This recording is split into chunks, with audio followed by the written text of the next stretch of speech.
Yangcheng. Binabati kita, Zhang Long, natanggap sa Yangcheng Vocational College.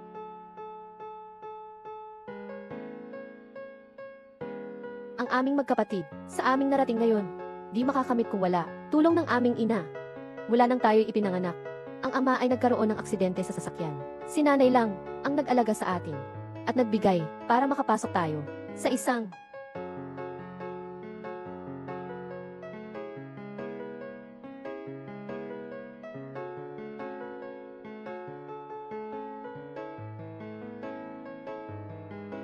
universidad na gusto ko. Ang asawa ko ay makikita ang mga anak na lumalaki. Sa sandaling ito, syempre nakikita ko.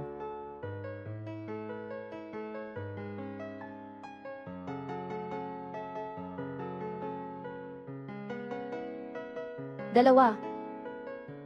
Asawa. Tatay. Nanay.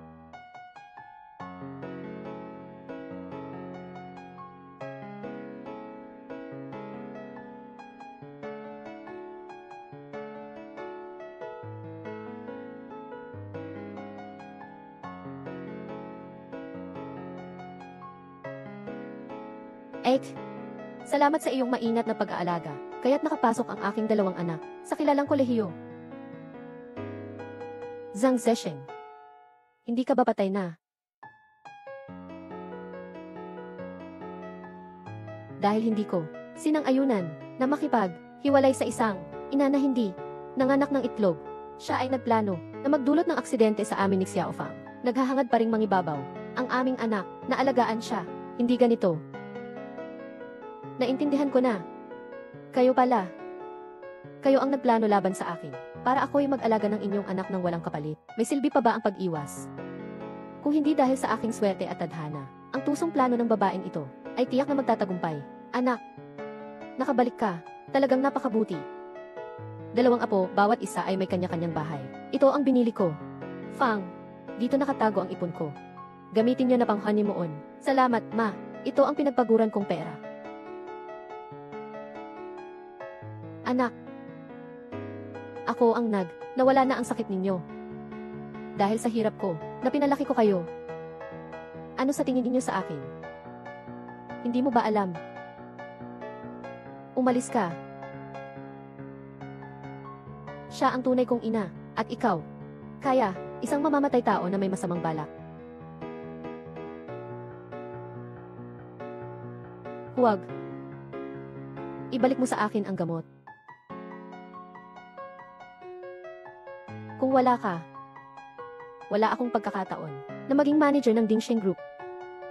At lalong hindi, mayroong dalawang napakahusay na anak. Kaya, talagang kailangan kong pasalamatan ka.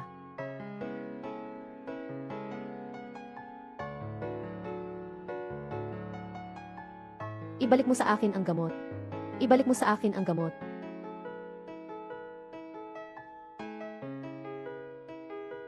Huwag. Huwag, huwag. Huwag, huwag. Huwag ah. Huwag. Sa totoo lang, hindi alam ni Zesheng ang tungkol sa iyong panganganak. Hindi ito aksidente.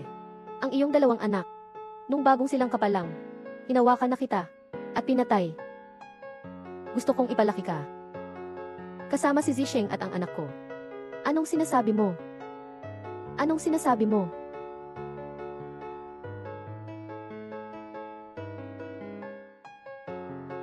Umalis na, mga anak.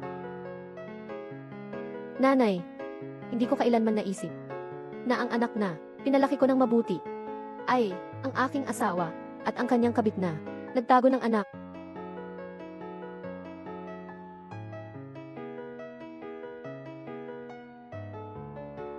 Kung may susunod na buhay, hindi na ako maniniwala sa mga kasinungalingan ng mga Zhang.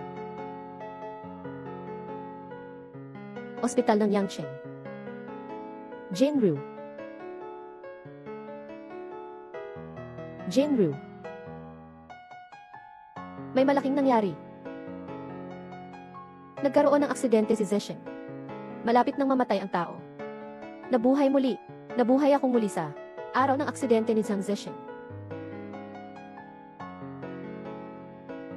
Nasa biyahe siya para sa trabaho. Nagmaneho siya at lumihis sa kalsada. Nahulog sa bangin. Nabasag ang katawan niya.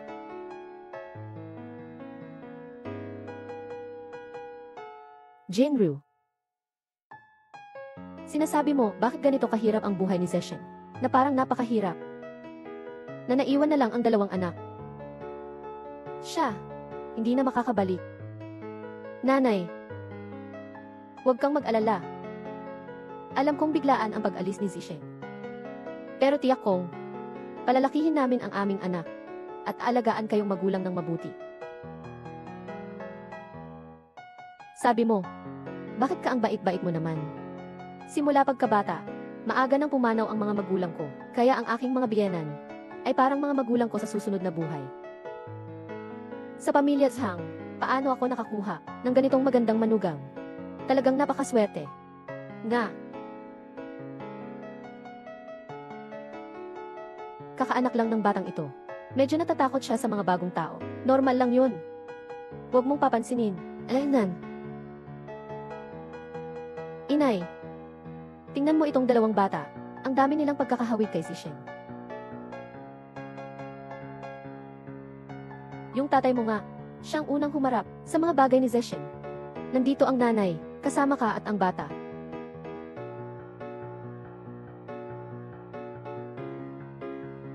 Huwag kang mag-alala.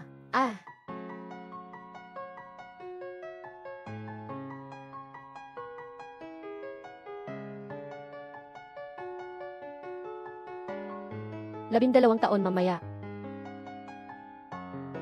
Nanay. Mama.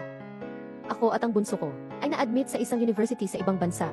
Mama, talagang ikinakagalak mo kami, Mama. Halika, umupo ka. Ako ay nagtiwala sa espesyal na paraan. Ang inyong paaralan ay nagdaos ng seremonya para sa inyo. Bukas, magsasaya tayo ng mabuti. Salamat, nanay, kapatid, seremonya. Ni Ingchen at Yinghuan, pumasa sa sikat na universidad sa ibang bansa. Naghahanda akong magdaos ng seremonya para sa kanilang pagtatapos. Talagang nakakainganyo sina Ingchen at Yinghuan. Kung alam lang ni Zesheng na ang kanyang dalawang anak ay ganito ka-ambisyoso, kung siya'y nakakaalam, tiyak na siya ay magiging masaya.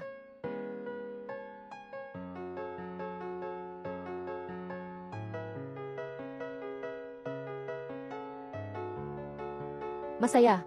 Sa pamilya, boses ng pamilya.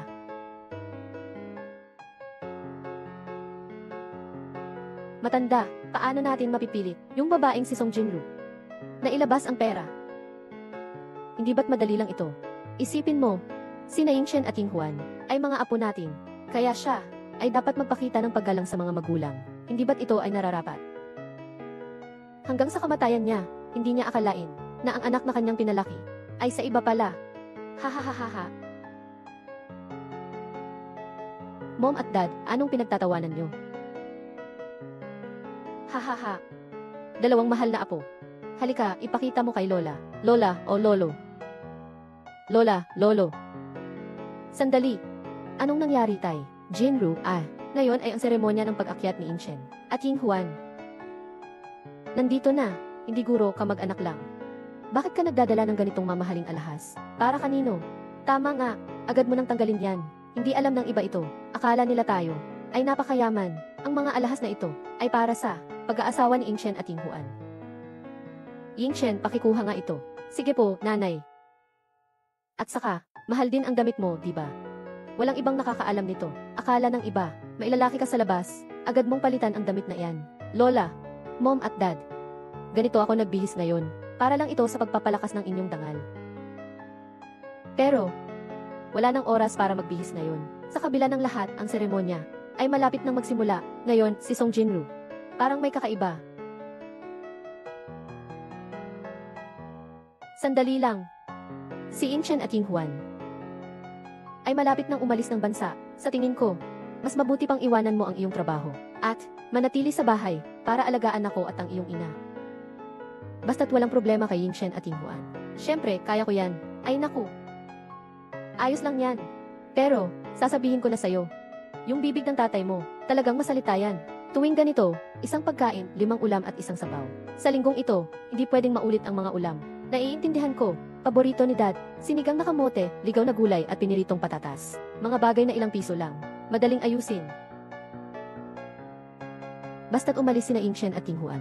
Sa tabi ko, tiyak na magiging mabuti akong anak. Sa inyo ng dalawa, magsisimula na ang kolehiyo. Umupo na tayo. CJ, huwag magmadali. Ngayon na nailabas na ang usapan. Gamitin natin ang magandang araw na ito. Tatay, may ilang salita pa akong gustong sabihin sa iyo. Sige, sabihin mo. Ano ang tingin mo? Dito, si Ingshen at Tinghuan. Malapit na silang umalis sa ibang bansa para mag-aral. Sabi mo, nag-iisa ka. Nakatira sa isang 3 silid na bahay. Tama, ang laki naman noon. Nga. Mas mabuti pa, kami ng asawa ko ay lilipat doon. Para magtulungan tayo sa isa't isa. Ayos lang. Ay naku. Talagang anak babae ng pamilya Zhang. Napakamaalaga. Talagang mapagmahal siya. Kaya simulan na natin, Mom at Dad. Hindi pa kayo pwedeng lumipat dito. Hindi ko sinasabing, ayaw kong lumipat kayo. Kundi dahil, naibenta ko na ang bahay na ito. Naibenta na.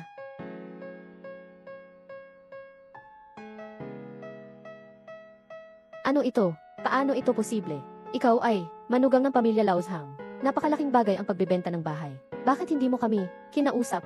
Tama nga naman. Nasa mga mata mo, nandoon pa ba ang mga biyanan natin? Ito ay ginagawa ko ito para sa anak ni Zesheng na si Ingshen at si Inghuan na pupunta sa ibang bansa para mag-aral. Nakaibenta ako ng bahay para sa kanila na makapag-aral sa ibang bansa. Ay naku, ganito pala iyon. Ano na ang pera mula sa pagbebenta ng bahay? Mas mabuti pang ilagay mo ito sa tatay mo. Hayaan mong itabi ito ng tatay mo para sa iyo. Tama. Oh, ang pangunahing dahilan ay, ikaw na palaging gumagastos ng malaki. Hindi ako mapakali. Tama nga. Mom at Dad. Hindi dahil ayaw ko ibigay sa inyo ang pera, kundi dahil naubos na ang pera. Ano ito? Paano ito posible? Dito sa card, dapat ay may pera. Agad mo itong ilabas. Lola, nagkamali ka sa nanay ko. Ang nanay ay inilagay lahat ng pera para sa akin at kay Inghuan. Nasa pondo ng paglago. Ito, yung pondo ng paglago. Esan, Lola, dahil dito sa pondo ng paglago, ako at ang kuya ko, sa susunod na 20 taon, bawat buwan, makakatanggap ng 10,000 piso. Tama nga, inilaan ng nanay ang pera sa atin. Inakusahan mo siya ng hindi totoo. Tama nga, Lola. Natatakot lang ako para kay Ingshen at Tinghuan, na maabala sa ibang bansa. Hindi ko inisip, na mali pa rin ang ginawa ko.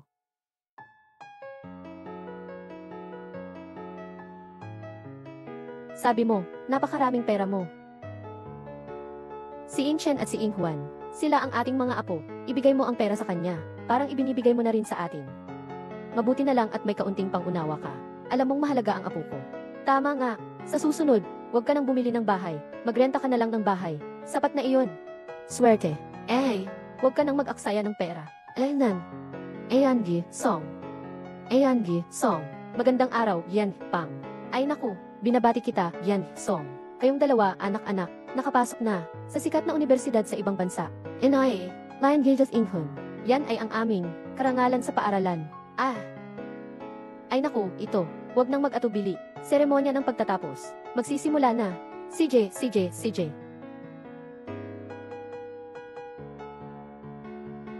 Maligayang pagdating sa seremonya ng pagtatapos ni Ingshen at Tinghuan. Unang bahagi ng seremonya. Salamat sa mga ina. Tayo'y mag-anyaya.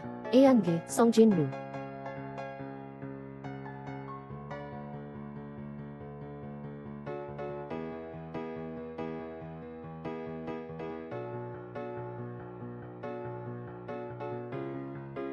Salamat sa lahat na naglaan ng oras, sa kabila ng kanilang abala, upang dumalo sa seremonya ng pag-akyat ni Ingshen. Bilang kanilang ina, may ilang akong gustong sabihin. Ibahagi ko sa lahat ang karanasan sa edukasyon. Ngayon. Dalawa kong anak ay nakapasa sa mga kilalang universidad sa ibang bansa. Hindi nakasama ang kanilang mga tunay na magulang. Paano mangyayari yon? Ay naku, dumating na ang anak. Ito ba yung patay na ng mahigit 10 taon? Si Zhang Zesheng ba yon? Bakit buhay pa siya?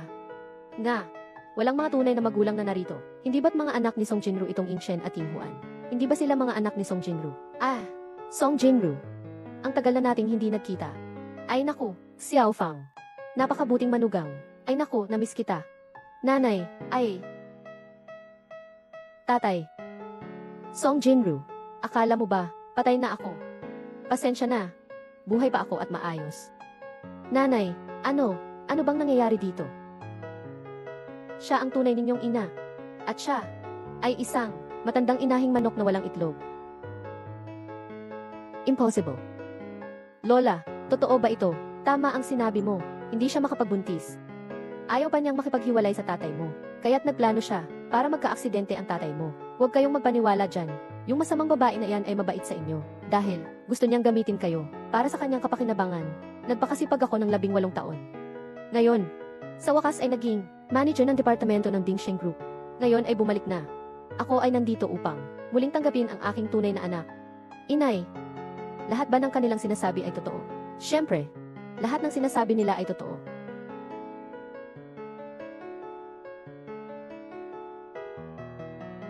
Narinig mo ba? Anak, bansa, swerte. Ito, tingnan.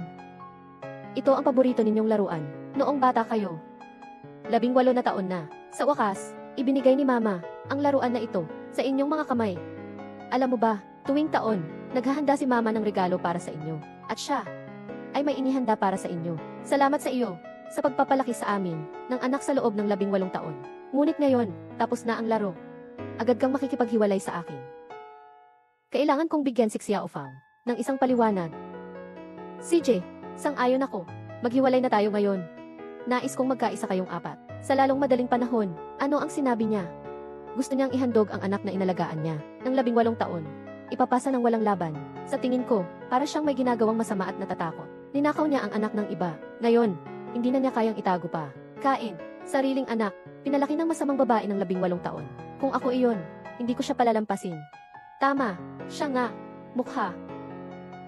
Ngayon ay natatakot na siya. Tama lang, nasa akin ang kasunduan sa diborsyo.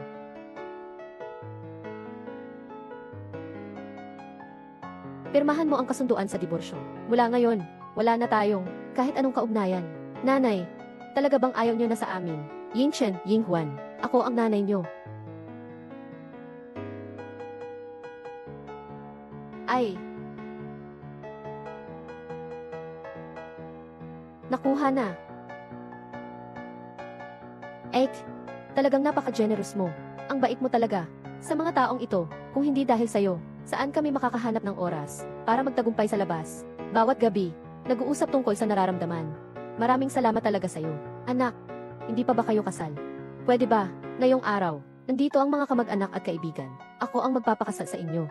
At sabay-sabay nating gawing espesyal. Magpakasal na tayo. Anong palagay mo? Anong ibig mong sabihin? Naku, anak, wag na yung masamang babae na yan. Siguro na konsensya na. Nagsisisi na siya. Dahil mabait si ate. Ano ang dahilan natin? Para tumanggi. Tara na, mahal. Nanay. Nanay. Ngayon, hindi lang ako kasama si Jiang Zesheng. Naghiwalay na. Taos puso pa rin akong naghahangad ng mabuti para sa aking ex-asawa at kay Xiao Fang na sana'y magtagal ang kanilang pagsasama. Ito ang aking singsing sa kasal. Ibinabalik ko sa iyo. Nais ko sa inyo, pagsasama hanggang sa pagtanda.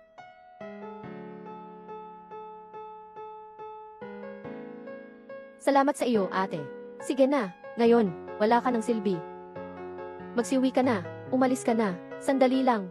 Inutusan ko talaga ang isang tao para imbitahan ang espesyal na bisita na dumalo sa kasal ng aking ex-husband at ng kanyang kabit. Oh, tingin ko ikaw ang kabit, di ba? Itong tanga na babae, mukhang nababaliw na siya. Talaga, nag-imbita pa ng 2 bisita. Sino kaya iyon? Hindi ba? Anong ibig mong sabihin sa sinasabi mo? Sino ang sinasabi mong kabit? Mukha, buksan niyo ang mga mata niyo. Tingnan niyo ng mabuti. Sino ba talaga ang dinala ko ngayon? Sino nga ba? Sino sila nitong 2 tao? Isang inutil. Ito ang tinatawag na say. Ay naku, nakikita ko si Song Jinru. Para bang, naiinis na talaga siya, no? Song Jinru, tinawag mo ang 2 pulubi. Isa, bakit nandito? Itong 2 ito, ay mga kaklase ni Ying Chen at Ying Huan. Sa seremonya ng pag-akyat sa paaralan, mga pagbati ng mga kaklase, paano pwedeng mangyari yan? Xiao Long, sa wakas nandito ka na. Ay naku. Sige na, sige na. Dahil, Nakuha na natin ang lahat ng gusto natin. Huwag na nating sayangin pa, para sa graduation gift ng apo ko. Apo, makinig ka sa lola mo. Nakapasok ka na, sa prestihiyosong paaralan sa ibang bansa, kaya't huwag masyadong makipag-ugnayan sa mga taong ito. Tingnan mo ang itsura niya. Napakahirap. Tingnan mo ang dalawang tao na ito. Ang itsura nila ay talagang mahirap. Kapag umunlad ka na balang araw, siguradong, ihingi sila sa iyo ng pera. Kailangan mong mag-ingat. Sige na, lolo at lola. Ay, siksayaolong. Sila ay, mga kaklasiko. Huwag niyong sabihin ganyan sila. Si Ing Juan, makinig ka sa lola. Paano ka lolokohin ng lola mo? Tama nga. Biyaya, kapag nakita mo ang ganitong tao, walang kaalaman. Huwag sanang maging pabigat sa atin. Nanay, pero sila.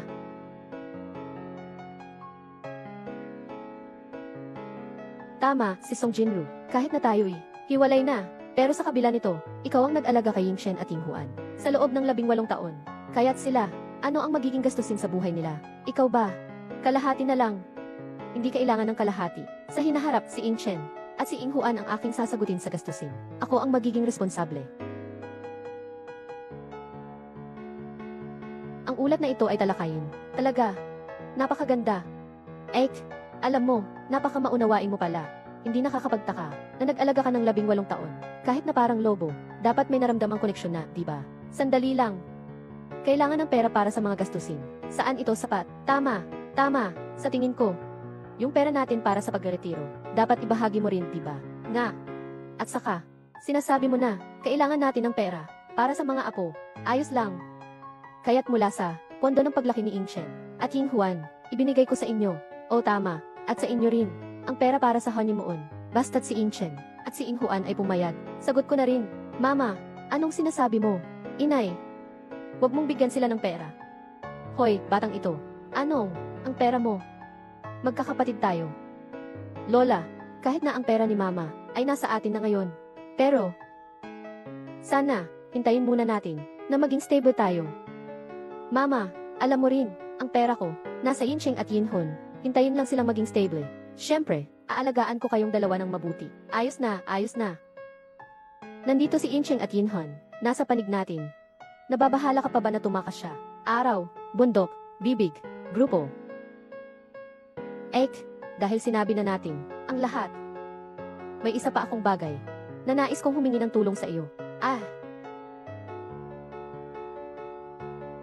Ito ay, ako at si Zeshen, ay may isa na namang anak. Dahil ikaw, ay mahusay sa pagtuturo at pag-aalaga. Ikaw, tulungan mo kami sa mga bata. Walang problema, di ba? Hindi, tao ka pa ba? Paano mo, maaring gawin ito sa nanay ko? Nanay, huwag mong, alagaan ang kanilang mga anak Siyempre, walang problema. Hintayin mong matapos ang seremonya ng pagtatapos. Kung kayo, ay may ganitong isip, tiyak na tutulong ako. Siyempre, gusto namin iyon. Hindi lang dapat dalhin, kundi dapat tulad ni Yingshen at Ing Juan, pareho silang makapasok sa mga sikat na paaralan sa ibang bansa. Tama. Ayos lang, hintayin natin matapos ang seremonya ng pagtatapos. May ganito kayong naiisip, tiyak na tutulong ako. Ito si Song Jinru, nabaliw na ba siya? Nakatulong pa sa ibang tao na may anak. Nga, mukhang niloloko siya ng asawa niya. Mukhang nasanay na siya rito. Kung walang problema, seremonya ng pagtatapos, maaari nang magsimula, maaari na. Unang bahagi ng seremonya, pasasalamat sa mga magulang. Ipapatawag na natin ang dalawang binata sa stage. Lubos po kaming nagpapasalamat sa inyong lahat sa pagdalo sa aming kasiyahan para sa aking pag-akyat sa kolehiyo. Sa inyong pagmamahal, kami ay narito ngayon, kami ng aking kapatid. Tama, ngunit kami lang ang dalawang magkapatid. Pinakamalaking pasasalamat ko ay para sa aking ina. Palakpakan natin ang ina sa stage para marinig ang mga saloobin ng mga bata. Inay, Pei, Yingshen, Ing Juan. Pasensya na, tita. Ang tinatawag namin ay ang amin. Nanay, hindi ikaw.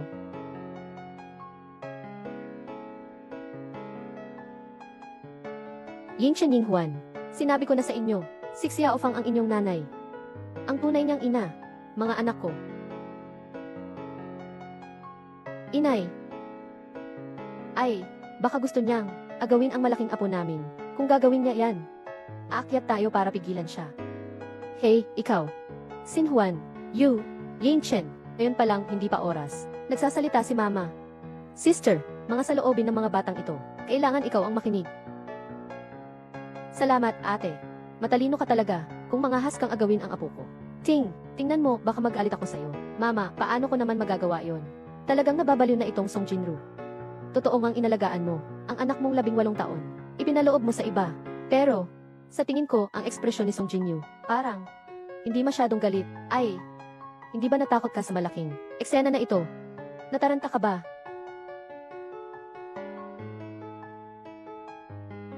Anak, may gusto ka bang sabihin kay nanay?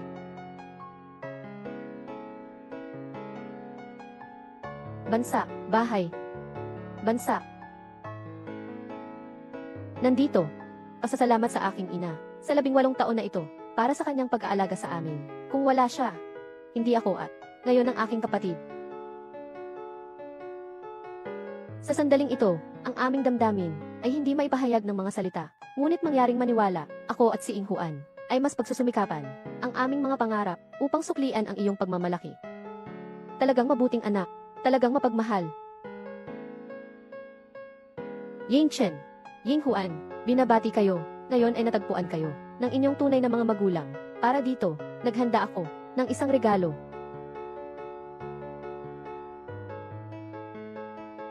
Sa bahay, puno ng swerte, para sa pagbati sa dalawang prinsipe, na maging maganda ang takbo ng buhay. Si Yan Song ay naghandog ng 2 piraso, gawa sa mataas na kalidad na jade plaque. Yinghuan, nanay, hawakan mo ito. Jade, Yingchen, ay, hawakan mo, pero, kuya, babalik mo pa ba sa kanila ang sobrang mahal na regalo? Wow, tignan mo. Inay, tingnan mo itong jade na ito, ang ganda talaga. Kumusta?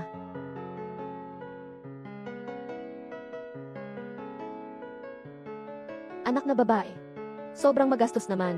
Nagbigay ng ganitong mamahaling regalo para kay Yingchen, Yinghuan. Siyempre, handa akong magbigay. Malinaw na inampun niya ang anak ng iba at naglakas loob pang magbigay ng ganito kamahal-mahal na regalo. Sa tingin ko, nais niyang sa ganitong paraan gisingin ang konsensya ng anak niya at pagkatapos, muling makuha ang karapatan sa pagpapalaki. Ano pa ang silbi ng pagbibigay ng regalo? Kung ako si Zhang Zesheng, hindi ko ipapasa ang anak ko sa isang taong napakasama ng ugali at may pera pa para bumili ng jade pendant. Ikaw ba ay may iba pang ipon? Dad, ito lahat ay gamit ko na dati. Naipon para bumili. Inay, hindi namin kailangan ng anuman na regalo tulad ng jade pendant. Gusto lang naming makasama kayo hanggang sa pagtanda ninyo. Inay, gusto lang naming makasama kayo. Para kina Yingchen at Yinghuan, bilang karagdagan sa regalo, may inihanda akong isang regalo. Matagal ko nang hinanap.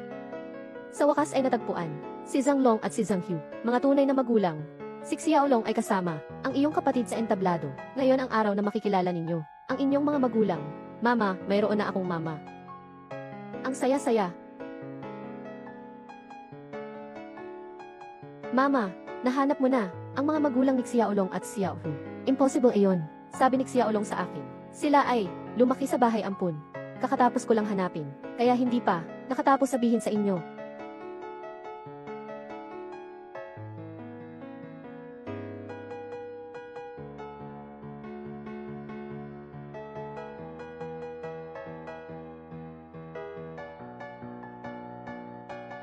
Binabati ko kayo, pagkalipas ng 18 taon, sa wakas ay natagpuan ang sarili ng mga tunay na magulang. Ito ay para sa atin. Alaynan.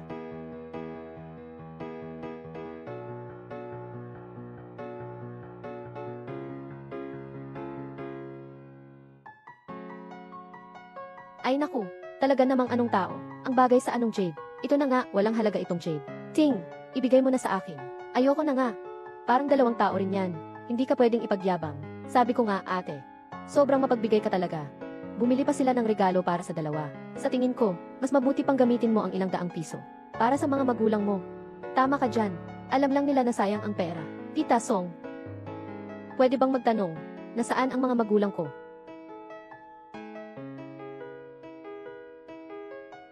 Nasa harap lang. Sa labas.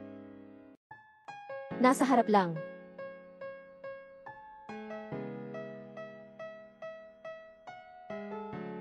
Nasaan sila, Mama? Ay, magsama ka ng bola, Xiaoli. Umalis ka dito. Xiaohu. Song Jinru.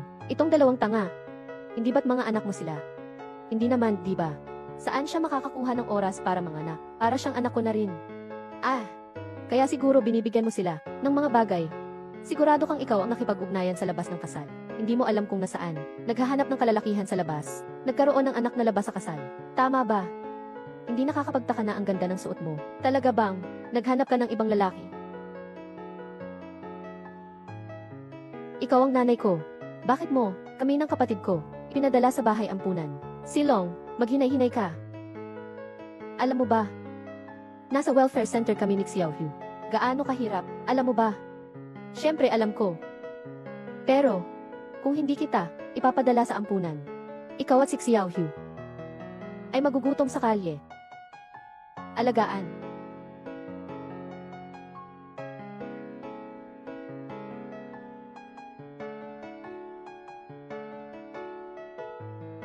Song Jinru, talagang hindi ko sinasabi ito ng walang dahilan. Kahit paano man, ikaw pa rin ang aming babae sa pamilya Zhang. Kahit na wala si Zeshen. Hindi mo dapat hanapin ang mga ito, mga pangit na tao. Para maging anak mo. Nasa labas ka ba, naghahanap ng ibang lalaki? Tingnan mo ang mga ito. Talagang anak ng tatay niya. Umalis na. Song Jinru, bigyan mo ako ng paliwanag. Lahat ng ito ay para kay Yingshen at kay Yinghuan. Yingshen at Yinghuan, simula pagkabata wala silang ama. Isang babae ako. Paano ko kayang pasanin ang pamilyang ito? Kaya't ako. Dapat mo akong maunawaan, diba? Para kay Yingshen at Yinghuan. Hindi naman ito imposible. Ngunit ako at si Zeshen, tunay kaming magkasintahan. Hindi tulad mo, pwede kang humanap ng kahit anong lalaki. Anak, huwag kang mag-alala. Hindi basta-basta ang ate mo. Dahil kami ay kasal na.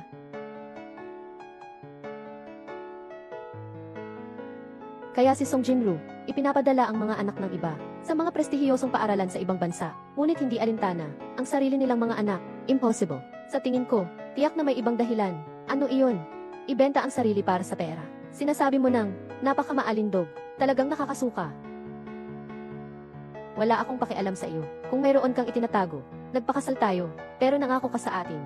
Huwag mong kalimutan Tama, yung mga sinabi mo kanina, nandito sa harap, lahat ay nakikinig. Sabi ko, basta't may pagkakataon, lahat ay magiging totoo. Mabuti naman at may sentido ka, dahil wala namang masabi ang lahat. Mabilis na dalhin ang mga bata, pabalik sa bahay. Ganito na lang ang pagtatapos ng seremonya.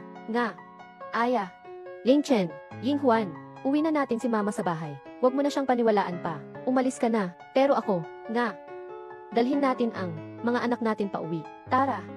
Sandali, hindi pa tapos ang seremonya ng pagtatapos. Pangalagaan si Yingchen, si Yinghuan, 18 taon, para alalahanin ang mahirap na proseso. Ako ay espesyal na naghanda ng 2 video. Kayo pong lahat, pakiusap panoorin ang malaking screen. Kayo pong lahat, pakiusap panoorin ang malaking screen. Sandali lang. Sabi ko, ate, ngayon ang seremony ng pag-akyat ng aking anak. Ikaw, nagre-record ng sarili mong video. Anong meron dito? Nakikita kita. Seryoso siyang kumukuha sa akin ng atensyon ng apo. Ito, sa kabila ng lahat, ay maingat na inihanda ng tiyahin. Bakit hindi na lang natin ito pakawalan? Tiningnan ko ang video mo. Wala namang masyadong laman, dahil sa anak ko. Sabi na nga nila, kaya hintayin natin, pagkatapos ng graduation, saka natin ipapalabas. Pwede ba? Siyempre, pwede. Sundin lang natin ang kapatid kong babae. Susunod na item, salamat sa mga kaklase. Ipapakita natin sila, mga kaklase ng 2 binatang lalaki. Si Zhang Long ang magsasalita, pakinggan natin kung paano niya inilarawan ang mga paghihirap sa pag-aaral. Xiao Long, sa mga taong ito, kami ng aking kuya. Hindi ka nagkulang sa pag-aalaga sa akin. Nakapasa kami sa ibang bansa, mga kilalang universidad. Hindi ito, mawawala ang iyong kontribusyon. Tama nga, ang narating namin ng kapatid ko ngayon, ay dahil sa inyo. Tama na. Itong Jade Badha para sa inyo. Naway pagpalain ka at si Xiaohu ng magandang kinabukasan. Yingchen, Yinghuan,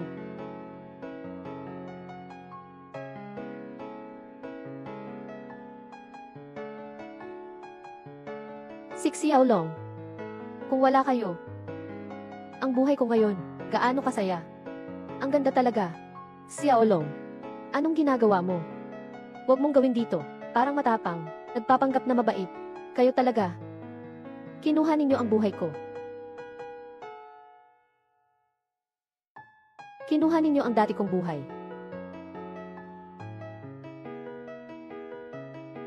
Mga walang hiya, inimbitahan kita sa graduation. Swerte mo iyan, huwag kang magmalaki. Nga. Tingnan mo kayong dalawa, nakasira-sira ang suot, ang pangit ng itsura. Kitang-kita na walang dating. Ito ay katulad ng apo kong lalaki. Anong nangyari? Kung may dapat sisihin, sisihin. Wala kang kakayahan. Hindi ka kasing galing ni Ingchen at Yinghuan. Hindi. Kung hindi dahil sa inyo dalawa, wala sana kaming sakit na likas, na walang makagamot. Hindi sana magiging tanga si Xiao. Sapat na, wag na kayong magsalita. Tama si Xiaolong. Sabi ni Xiaolong, kayo ang nagnakaw ng kanilang buhay. Nagnakaw ang anak ko ng inyong buhay. Sa kabila ng pagiging bingi nyo, kaya pa rin kayong makapasok sa kilalang universidad. Nakakatawa talaga. Akala mo pa na makakakyat ka sa sanga at maging isang phoenix. Hindi mo ba nakikita kung ano kayo nitong itsura? Makakapasa ka ba sa kolehiyo? Song Jinru, nakita mo ba silang dalawa sa isang tao? Walang genetic na taglay, ang anak ko at si Xiaofang. May magagandang gene. Gusto ko lang silang ipadadala sa welfare center. Sila ay sina Ingchen at Yinghuan. Talagang magkaibang magkaiba. Hindi nakapasa si Xiaolong sa college. Mas pasmado pa ang kanyang nakababatang kapatid. Kaya siguro sinasabi ni Song Jinru na ipapadala nila sa welfare center. Naiintindihan ko, may congenital disease siya. Ang kabutihan at kasamaan may parusa. Talaga namang ganito, inilaglag niya ang sariling anak, na anak niya sa sariling tiyan, pero pinalaki pa ang anak na anak sa labas. Nakakatawa talaga. Narinig mo ba? Ikaw iyon. At ang iyong hangal na nakababatang kapatid, hindi ka dapat makatanggap ng pagmamahal. Ulitin mo pa. Isara mo ang bibig mo. Bansa, Xiaolong, kaibigan, magpakatino ka muna. Bakit hindi mo siya agad ibababa? Ngayon ay ang pagtanggap ng aking apo. Pakiusap. Umalis ka na. Bakit ka pa nakatayo dyan? Bilisan mo na. May nangyaring hindi inaasahan ngayon. Ang ating seremonya ng pagtatapos ay nagpapatuloy. Susunod, pasasalamat sa mga guro.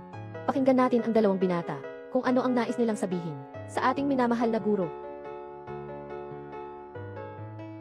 Guro Pang, kayo ang pinakamahalagang guro sa aking buhay. Kung hindi dahil sa inyo, ako at si Yinghuan ay mahihirapang makapasok sa bagong paaralan. Tama, Guro Pang. Salamat sa inyong pangunahan at turuan. Naging dahilan ito para sa akin at kapatid kong lalaki ngayon. Salamat po.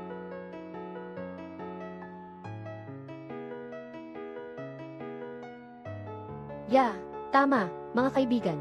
Tayo'y sumalubong kay Ingchen at Yinghuan. Sila ang pinakamatalinong estudyante na itinuro ko. Ngayon, upang ipagdiwang silang dalawa na pumasok sa prestihiyosong paaralan, naghanda ako ng 2 piraso ng tula upang buksan. Itaas na linya, dapat mataas ang mga ambisyon. Ibabang linya, dapat masipag sa bawat araw. Pahalang na parirala, matapat na mag-aaral. Maganda, maganda, maganda. Talagang karapat dapat kabilang guro. Sobrang mayaman sa kaalaman. Malaki, malayo. Tinatanggap ng mga magulang si Ingchen at Yinghuan. At ako, ay nagbibigay din sa inyo dalawa. Naghanda ng isang tula. Buksan. Unang linya. Maling pinalaki ang anak sa loob ng 18 taon. Ikalawang linya. Alam ng lahat ang mga taksil at mga kalaswaan. Pangkalahatang pahayag. Bingi pero bulag.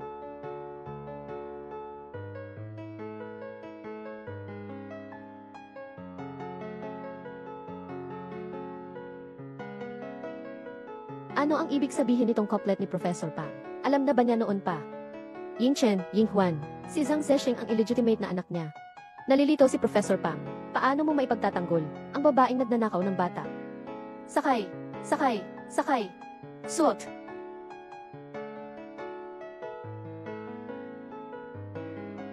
Ginoong Pang, nandito ka. Yingchen, Yinghuan, binabati ko kayo na nakapasok sa prestihiyosong paaralan sa ibang bansa. Ano bang ibig mong sabihin, matanda? Naghahanap ka ba ng gulo? Anak, huwag kang makialam. Ngayon ay ang seremonya ng pagtatapos ng aking 2 apo. At saka, maraming tao ang nakatingin dito. Asawa, bakit ganito ang guro na ito? Sobrang walang puso naman. Ikaw ba ang sumulat ng mga taludtod na ito? Ako nga. Ang mga bagay na ito ay gawa ng isang guro mo. Dapat gawin ba ito? Maniwala ka o hindi, isusumbong kita. Mga kaibigan, ang dahilan kung bakit ako sumulat ng 2 talatang ito ay dahil, Guro Pang, paano mo nagawang sumulat ng ganito ang mga talinghaga? Sobrang labis na ito.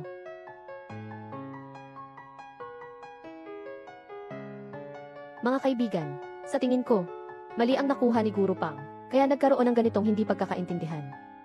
Hindi pagkakaintindihan, sa tingin ko, sinadya niya ito. Sige na, huwag na kayong makipag-usap sa kanila.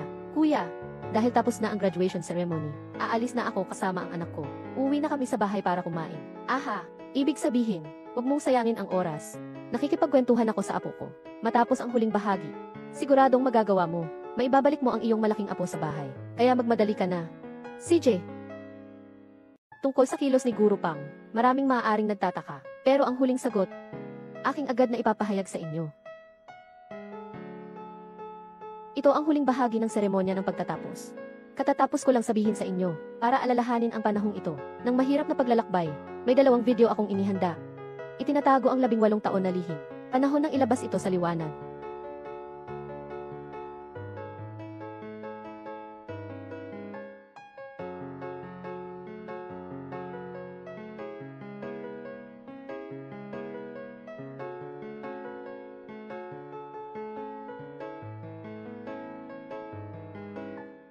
Lolo, si Zisheng at Xiao Fang, hindi rin nila alam kung nakarating na sila sa ligtas. Dapat ay nasa ibang probinsya na siya. Huwag ka nang mag-alala. Ay naku. Hindi ako natatakot. Doon sa babae, si Song Jinru. Alam niyang hindi nagka-aksidente si Zesheng. E di mabubulgar na ang totoo. Ano bang alam niya? Natatakot ako. Natatakot ka sa anong bagay? Walang butas ang plano natin. Hindi niya ito malalaman. Tama ka dyan.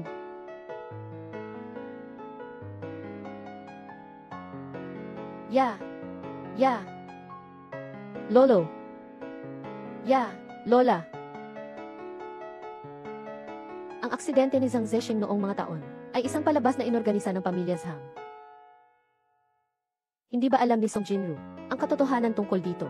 Mula pa noon, paano mangyayari iyon? Bakit hindi siya nagbunyag sa pamilya Zhang?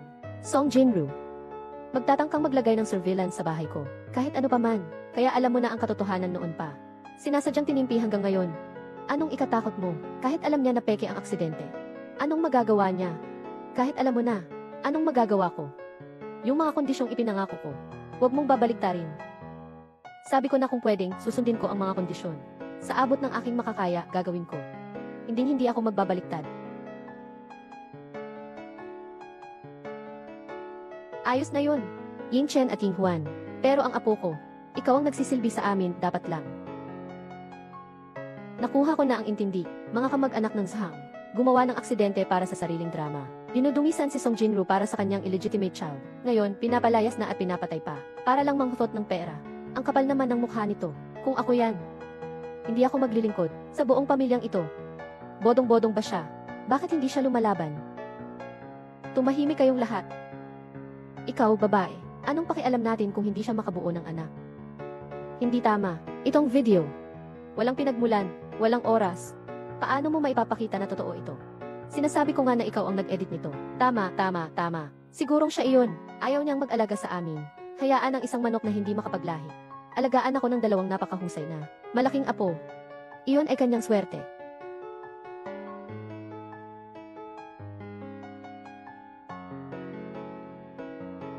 Kung sakaling hindi siya marunong mag-anak, saan kami ni Xiao nagmula?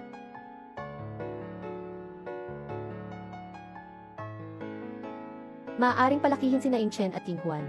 Kaligayahan ko ito. Sabi ng ate kanina, maaaring peke ang video na ito. Kaya ano ang susunod na Kiki? Hindi ito peke, di ba? Tingnan mo.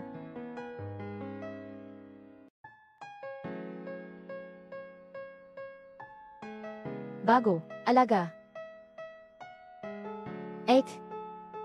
Sino bang nag-udyok sa'yo na agawin ang lalaki ko? Ang ganda ng batang ito. Sayang.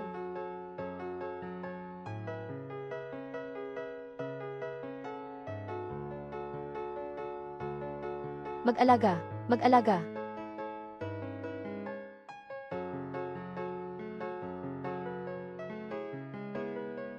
Xiao, King, Xiao.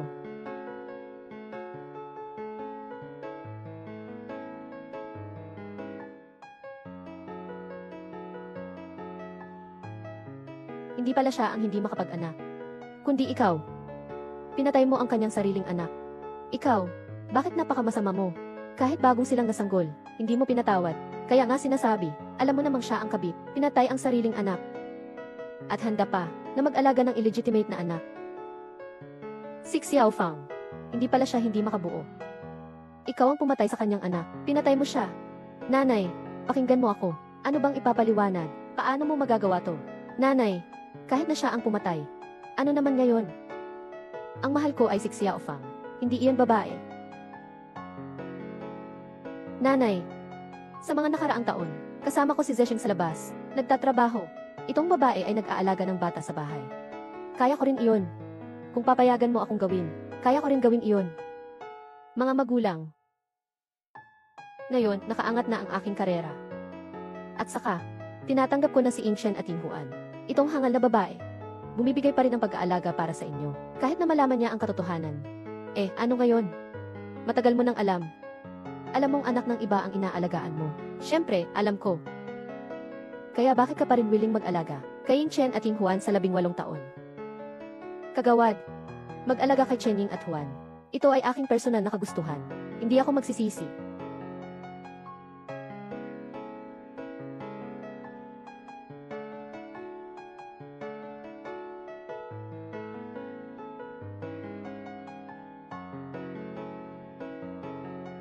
Nabaliw na. Alam ko ang katotohanan. Bakit ko pa rin gagawin ito? Hindi posibleng walang babaeng gagawin ito. Na handang mag-alaga sa anak ng ikalawa. Hindi pwede. Hawak niya ang video na ito. Ano ang gagawin kung magre-report siya sa pulis? Xiaofang, huwag kang mag-alala. Si Inshen at Yinghuan ay mga anak ninyo. Hindi siya magre-report. Tama nga ay. Since the process is already over, let us hurry up and go. Don't waste time here. Yingchen, Yinghuan, come home with me. Wait a moment. Song Jinru, you just promised me nicely earlier. Bakit ka nagbago ng isip ngayon? Tama. Magsimula ka na, ihatid mo ang dalawang walang kwentang anak mo. Huwag mong isipin ang aking apo. Ngayon, kailangan sumama sina Inshen at Yinghuan sa akin. Bakit hindi ka tumutupad sa iyong salita? Gagawin ko ito, lahat para kay Yingchen, Yinghuan. Si Inshen, Yinghuan kasama ko. Sisiguraduhin ko na mapaligaya sila, na mamuhay ng marangya. Walang problema sa pagkain at damit. Kasama ko si Inshen, Yinghuan. Sisigurado ako na mapapasaya nila ang buhay ng mayaman. Ha! Ikaw lang ang makakapagbigay sa apo ko ng magandang kinabukasan. Para kang tanga. Sasabihin ko sa'yo, ang anak ko ngayon ay manager ng departamento sa Dingsheng Group. Song Jinru, huwag mong isipin na dahil inalagaan mo sila ng 18 na taon, ay talagang ikaw ang kanilang ina. Sasabihin ko sa'yo, mas makapal ang dugo kaysa tubig.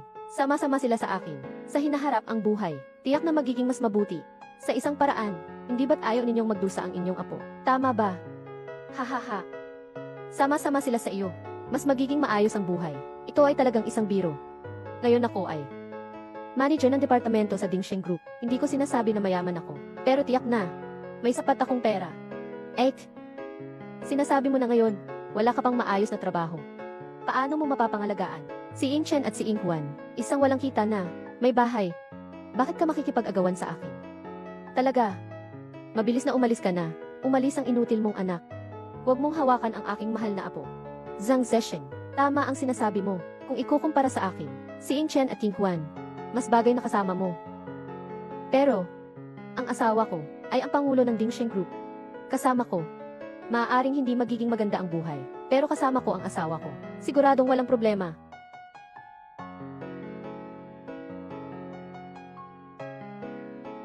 Ang pangulo ng Dingsheng Group, si Qihua. Yan ang isang malaking negosyante sa China. Isa sa mga nangunguna. Paano naman nangyari yan? Sigurado ako na naiinis siya dahil sa ex-husband niya at sa kalaguyo. Nagalit na galit, nagsasalita ng walang kwenta dito. Song Jinru, ano nang sinasabi mo? Si Ginoong Qi ay isa sa mga pinakamahalagang tao sa Huaguo. Pwede bang maging asawa mo siya? Talagang pinapatawa mo ako. Anong kalokohan ang ginagawa mo dito? Sinasabi mong ikaw ang asawa ni Ginoong Ki. Nakakatawa naman. Para sa dalawang, walang kinalaman na bata. Anong kasinungalingan ang kaya mong sabihin? Ikaw nga. Huwag mo akong hadlangan. Nagsasalita na ako sa apo ko. Bilisan mo na. Ying Chen, malapit na ang oras. Pakiusap, ipakuha mo na ang tatay mo para sunduin tayo. Hello, Dad. Yeah, pwede ka nang dumaan para sunduin kami. Tapos na ang lahat ng bagay. CJ, pupunta na ako agad. Ginoong Ki, sigurado po ba kayong aalisin? Si Ginoong Zhang Zesheng sa kanyang posisyon. Maghanda ng 3 sasakyan ngayon. Pupunta ako sa Yangsheng No Isa High School. Sige po, Ginoong Ki.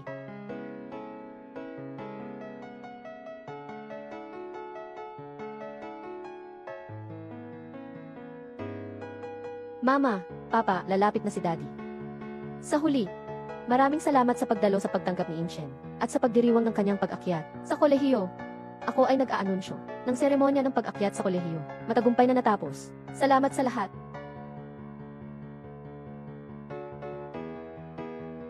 Tapos na ito. Hindi ba si Ginoong Ki talagang asawa niya? Impossible. Malaki ang angka ni Ginoo Ki. Bakit siya makikisama sa ganitong babae na may anak sa labas? Na nakikisama ay si anak na lalaki. Anong sinasabi mo? Wala ba ang tatay mo dito? Ying Chen, Ying Huan. Natapos na ang seremonya ng pagtatapos. Uwi na tayo, bansa, bilang anak. Anong ginagawa niyo? Hindi ba't sinabi natin kanina? Kanya-kanya tayong dalhin ang mga anak pa uwi. Bakit ganun? Bakit di ka tumutupad sa usapan? Paano mangyayari yun? Dadalhin ko ang sarili kong anak. Nga, sabi natin, bawat isa ay uwi na. Tara na, anak. Nanay. Tayo. Siksayaolong, mali ang tawag mo. Hindi ako ang nanay mo. Nanay mo, nandito siya.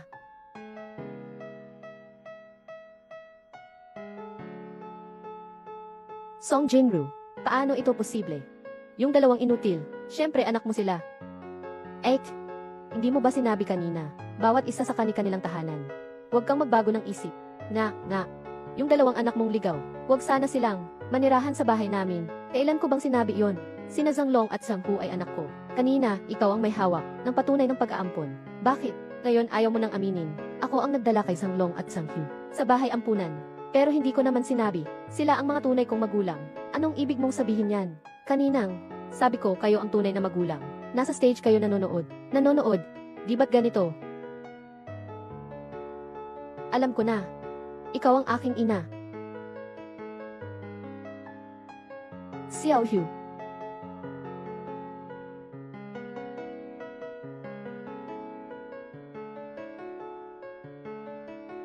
Ying Chen, Ying Huan. Huwag mong alalahanin ang babaeng ito. Sumama ka sa akin pa uwi. Dalhin mo ang sarili mong anak. Bakit mo pinapakialaman ang anak ko? Anong ibig mong sabihin sa sinasabi mo? Sinabi ko na. Ang anak mo. Nandito na. Song Jinru, huwag kang maging walang hiya. Ito ang anak ko. Nga. Huwag mong gawing target ang apo ko. Ikaw at si Zhang Zesheng ang tunay na anak. Sinak Xiaolong at Xiao Hu.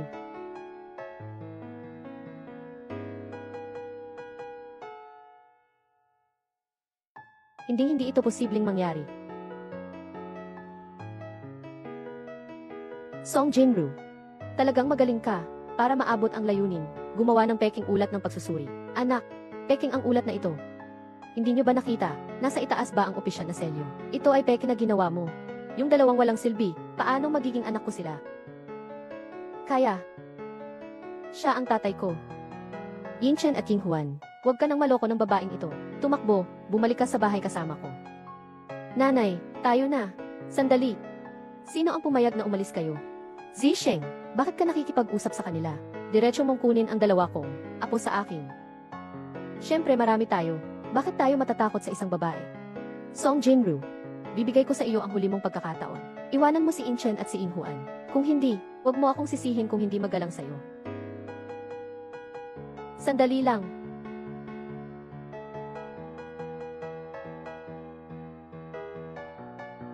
Sino sa inyo ang may lakas loob na manakit sa anak ko? Gongki.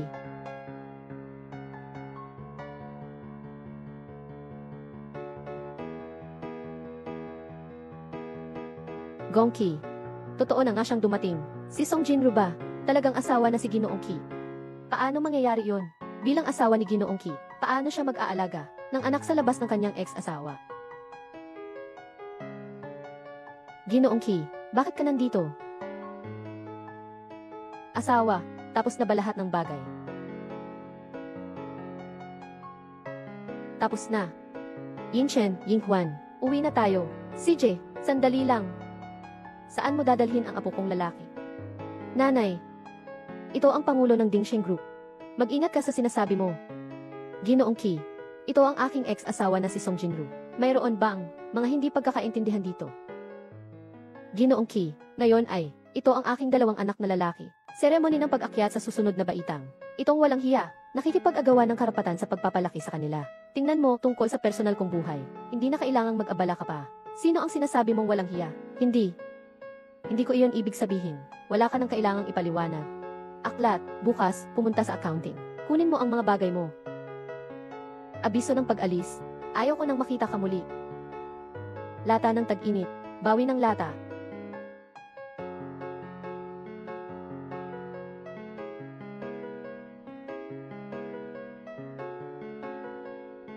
Ginoong Ki, pakinggan mo ako.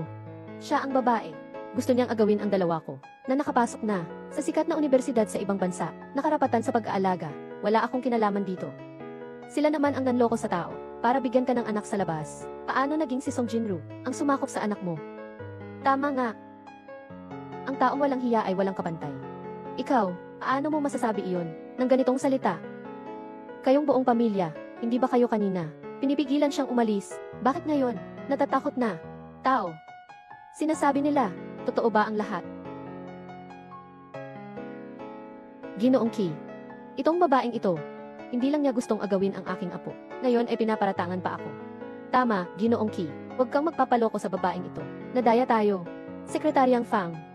Sa hinaharap ang mga miyembro ng isang pamilya, hindi na pwedeng magtrabaho sa kahit anong kumpanya. Ako ay magpapasara sa kanila. Sige po, Ginoong Ki. Ano? Ginoong Ki, mayroon bang isang hindi pagkakaunawaan dito? Walang anumang hindi pagkakaunawaan. Tayo na. Ginoong Ki, bigyan niyo pa ako ng isang pagkakataon na magpaliwanag. Ginoong Ki, pakiusap, manatili ka.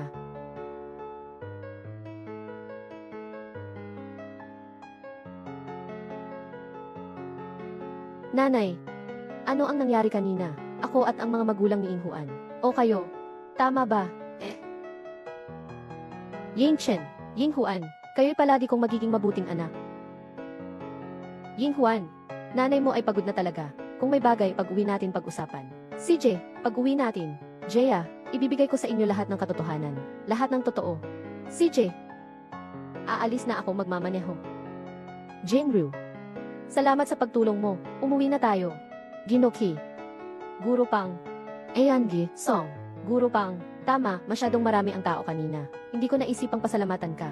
Hindi ko inasahan na makakasulat ka ng ganitong tula.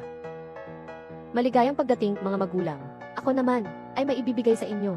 Naghanda ng isang talinghaga. Buksan. Itaas na talinghaga. Maling pinalaki ang anak sa loob ng 18 taon. Ibabang talinghaga. Alam ng buong mundo ang mga kalalakihang nagkasala. Pangkalahatang pahayag. May mata. Walang perlas. Ginoong Ki. Ayangi, Song. Ying Chen at Ying Huan, nagturo ako ng 6 na taon. Narinig ko dati si Gian Song, na nagsasalita tungkol sa pinagmula ng 2 bata. Talagang nagulat ako. Palagi akong nag-iisip kung ano ang maitutulong ko para sa 2 batang ito. Salamat sa iyo, Ginoong Pang. Ano bang sinasabi mo dyan? Sa loob ng 18 taon na ito, ikaw ang nahirapan. Oh, tama nga, Ginoong Ki. Ayangi, Song. Magsimula na kayong umalis, para hindi na kayo maabala ng buong pamilyang ito. CJ.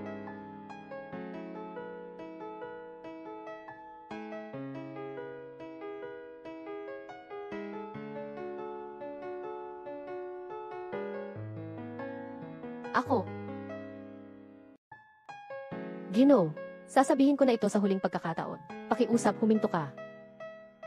Kung hindi, mawawala na ang apo ko. At dadalhin na siya ng iba.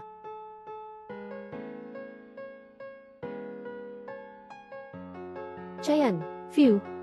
Bibigyan kita ng huling babala. Huwag mo nang guluhin si General Ki.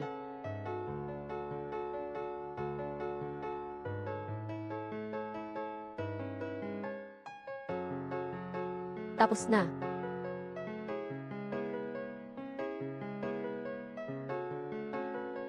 Paano nakakilala si Song Jinru kay Ginoo Ki?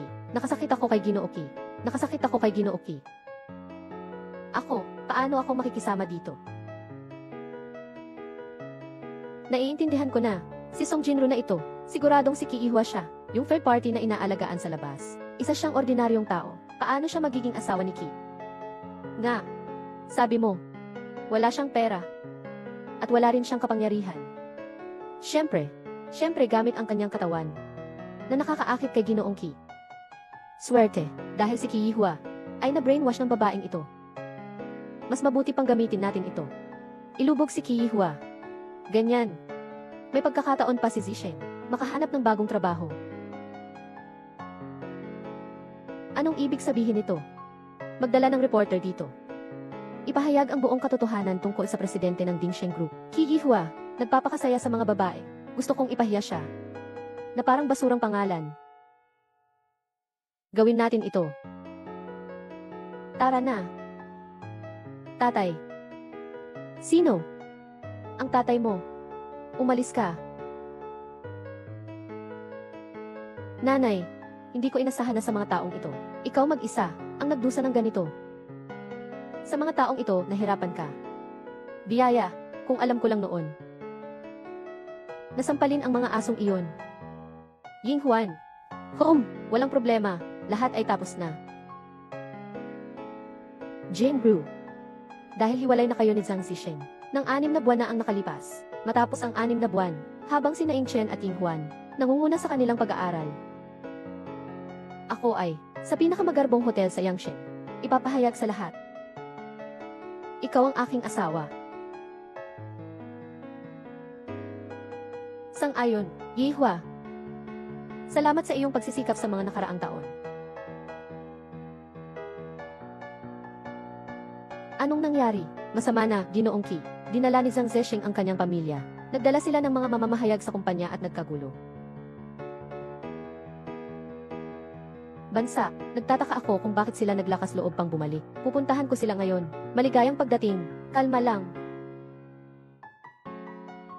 Jane Ru, ano ang gagawin? Tamang proseso. Mga kaibigan sa manunood, ito ang presidente ng Dingsheng Group. Ki Ihwa, hindi lang niya ako siniraan. Pati ang asawa ko ay nakipagsabwatan para lokohin ang anak ko na umalis sa bahay.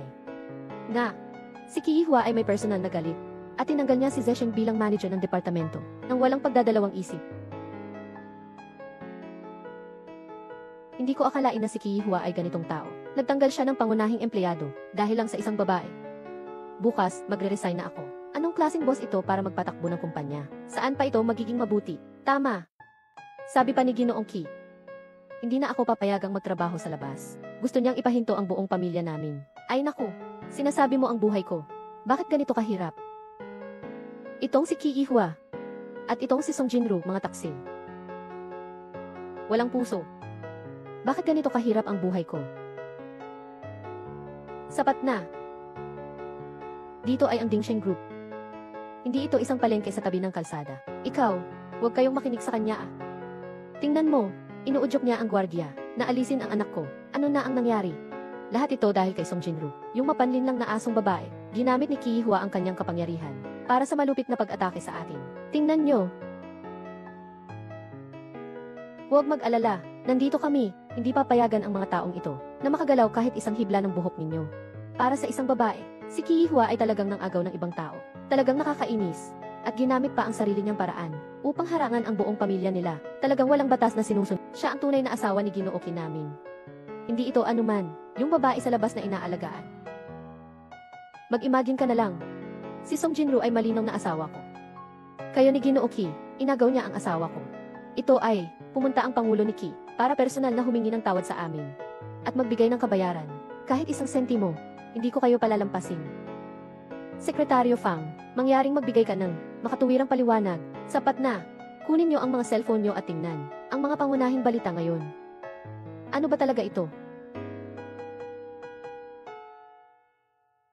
Ang presidente ng Dingsheng Group na si Ki Ihwa ay magdaraos ng kasal kasama ang kanyang asawang si Song Jinru sa loob ng 6 na buwan. Hindi naman ito fake news, di ba? Talagang mag-aasawa si Ki Ihwa ng asawa ng iba. Hindi tama. Sa tingin ko, hindi ganito kasimple ang bagay na ito. Impossible. Ginoong Ki, imposible na makasal kay Song Jinru. Sa isang seremonya, balita mula sa istasyon, lumabas, ang pangulo ng Dingxing Group na si Ki Hua ay magdaraos ng kasal. Sa loob ng 6 na buwan, sa pinakamagandang hotel sa Yangsheng. Na Tian Huaking lang, at ang kanyang mapapangasawa, 18 taon. Ginoong Song Jinru, nakikita niyo ba? Totoo ang sinasabi ko. Si Ginoong Ki, mga kaibigan sa media. Hindi ba ninyo napansin? Itong lalaking nasa harap ninyo.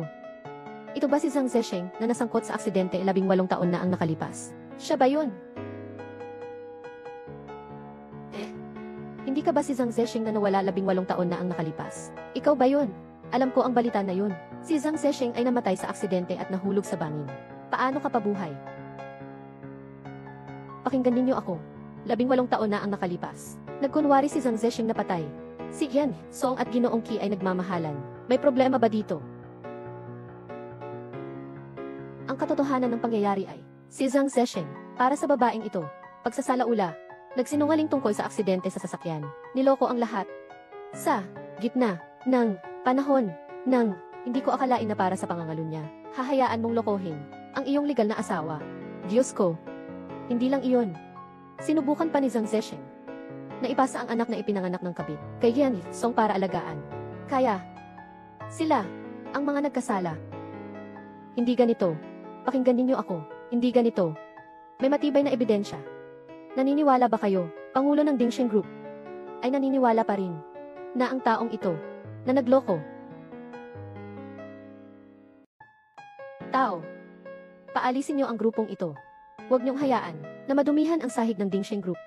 Hindi ganyan iyon. Makinig kayo sa akin magpaliwanag. Hindi ganyan iyon. Makinig kayo sa akin magpaliwanag. Sasabihin ko na, bilang Pangulo ng Dingxing Group, paano naman ako makikipag-aliw sa isang babae? Nalaman ko na niloloko lang pala nila. Iyon na, agad na alisin ang grupo. Walang kwentang mga tao, na ito. Hindi namin akalain na ang katotohanan ay ganito. Mga panauhin, huwag mag-alala. Sa aming programa, hindi ko ito palalagpasin, na may ganitong tao. Ano ang ginagawa ninyo? Bitawan ninyo.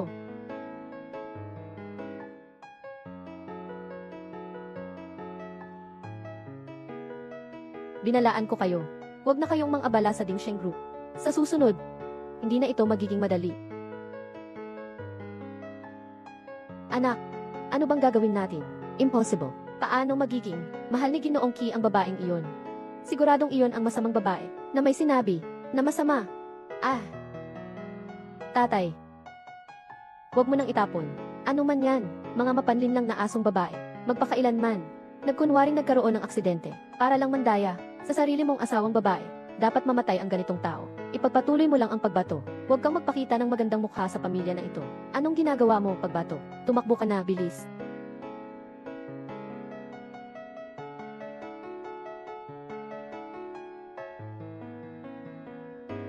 Sana alam ko na noon. Lahat ng ito ay kasalanan ng engkanto na ito. Kung hindi dahil sa kanya, hindi kayo ni Jinru mawawalay. Hindi ko rin mawawala ang aking apo. Tama na, tay. Parang kulang pa ang mga problema sa bahay, ha? Mas mabuting tumahimik na lang kayo. Ito na, sinara na ang telepono kay Song Jinru.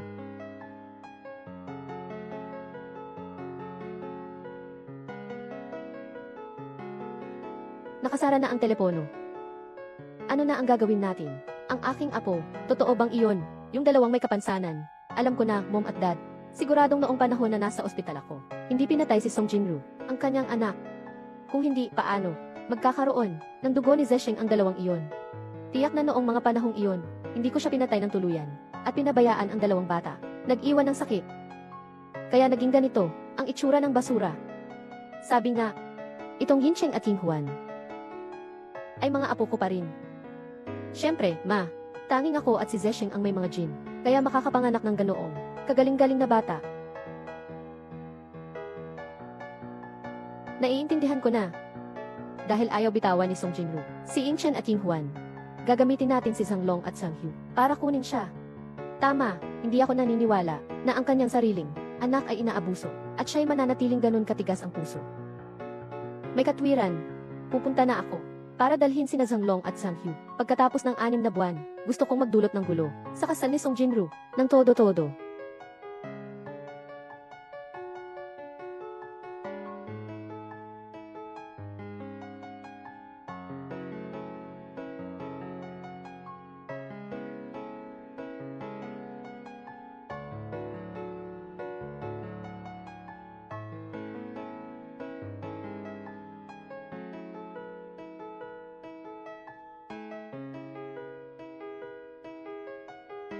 Jinru, ang ganda-ganda mo ngayon. Handa ka na ba? Handa na ako. 18 taon na. Ngayon, sa wakas ay maibibigay ko na sa'yo ang titulo.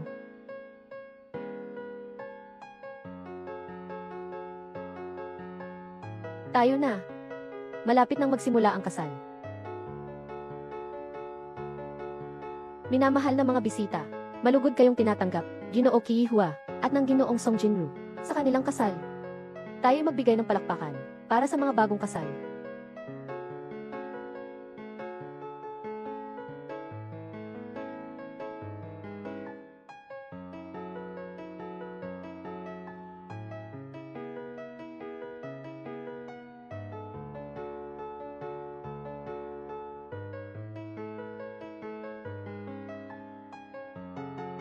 Ako at si Jinru ay nagmamahalan na ng 18 taon. Ikinalulungkot ko na ngayon lang ako nagbigay. Ang kasal na ito niya ay hindi lamang. Lahat ng ito ay sulit.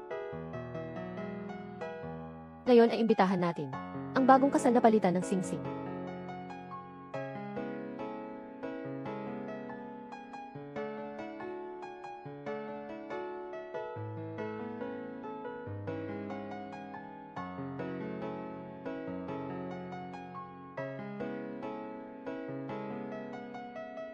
Maaaring hindi pa ninyo ako kilala, at hindi ninyo alam kung kailan kami ni Iwa naging. Ngayong gabi, ibibigay ko sa inyo isang sagot. Sandali lang. Gusto kong ibigay ang anak ko ng walang laban. Sasabihin ko sa inyo, walang pinto na nakabukas.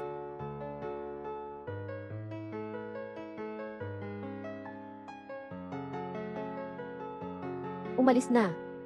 Umalis na. Umalis na.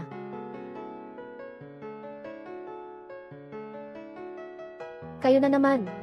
Itong walang kwentang babae, hindi lang niya kinuha ang anak kong magaling. Kailangan pa siyang ibigay sa kanyang bagong pag-ibig. Yingchen Yinghuan. Kayo ang aking mga anak.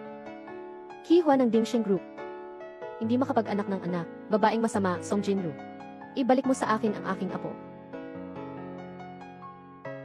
Sa katawan ni Zhang Long at Zhang Hu, nasa iyong dugo. Ngayon ay patuloy ka pa rin. Naghahanap ng paraan para kay Yingchen at Yinghuan.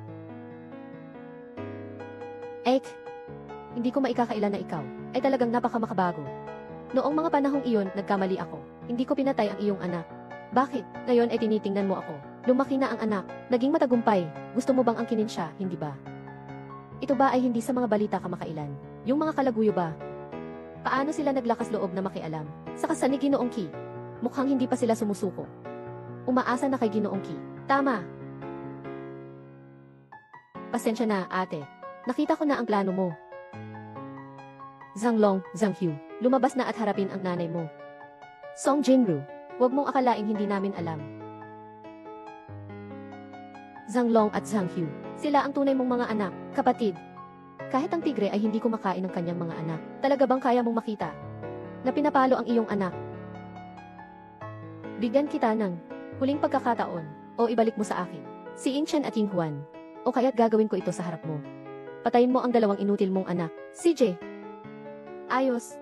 Anak na babae, pinangako mong ibabalik ang anak ko sa akin. Kaya. Ngayon mismo, harapin mo ako ng harap. Patayin mo si Zhang Long at Zhang Hu. Sige lang, hindi naman sila aking mga anak.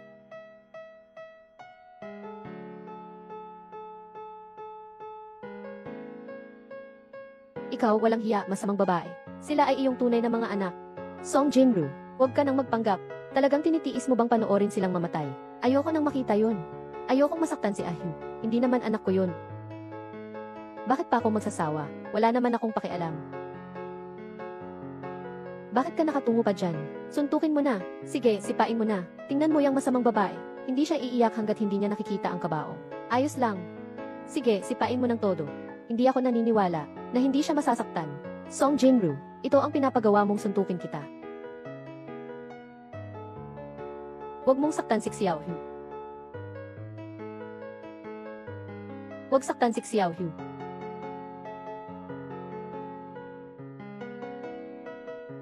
Alam ko na ikaw ang nanay ko. Tulungan mo si Xiaohu. Bakit ka nasasaktan? Hindi, gusto ko lang lumapit. Para makita ng mas malinaw, matigas pa rin ang ulo, ano? Sige, papanoorin mo ito ng personal. Ang iyong sariling anak ay pinatay. 6 Xiao Hu. 6 Xiao Hu.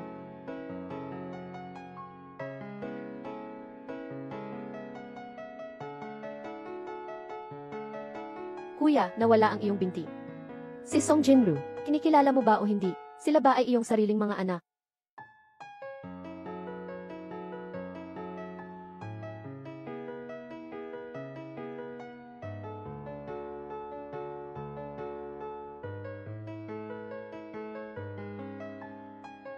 Kuya, bibigyan kita ng iyong paa.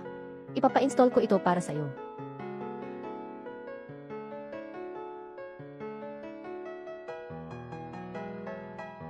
Ang pamilyang ito ay sobrang pilyo. Talagang gagamit ng pahirap. Sa tingin ko si Song Jinru, hindi man lang napabahala. Sila ba ay mga anak niya? Matigas pa rin ang dila, ha? CJ, kaya't itutuloy ko ang pananakit. Sandali. Bakit? Hindi mo na kaya, ha? Ibinibigay mo sa akin ang anak ko. Hindi sa'yo yan, kahit anong pilit mo. Tama ka, ibalik mo na ang aking mahal na apo sa amin. Maghintay tayo kina Ing Chen at King Huan pagdating natin sa pamilya Zhang. Marahil ay masaya ako, baka payagan kitang makapunta at makita, at pati na rin ang mga pangako. Nangako natin dati, walang maiiwan. Tama, hindi ba ang asawa mong si Kihua? Mayaman siya, hayaan siyang gumastos para sa ating pamilya, hindi ko siya pinipigilan. Kundi panahon na. Dapat naguguluhan ang lahat. Bakit? Ako at si Ihua ay magkasintahan na ng 18 taon. Ngunit hindi ito naging publiko. Kailan pa? Nang magkaroon si Ing Chen, nang magkaroon si Ing Huan, at kahit may mga taong nagdududa na si Ing Chen at King Huan ay hindi anak ko at ni Ihua. Ngayon, habang ang aking ex-husband, kasama ang kanyang third party, nagwawala sa kasal, katuwa naman, nakapag-imbita ako ng isang notaryo para bigyan kayo ng isang malaking regalo.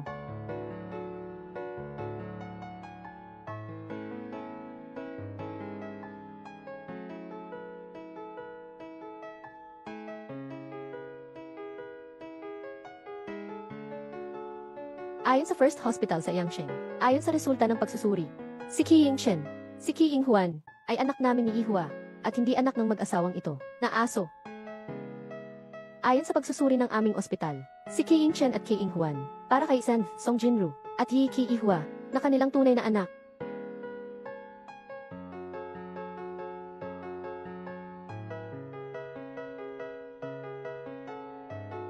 Tiyak na ito ay hindi totoo.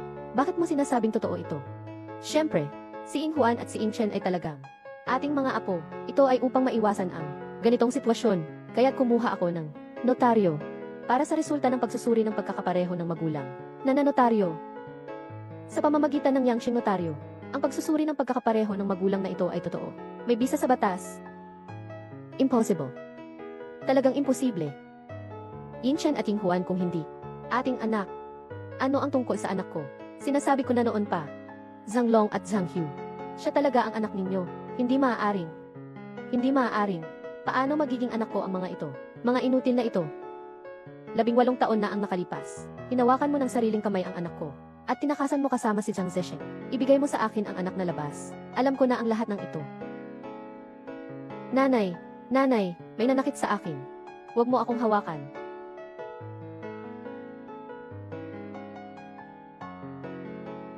Masakit ang tiyan ko.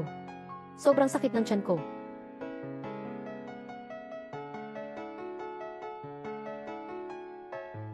Asawa ko. Magulang ko. Anak ko.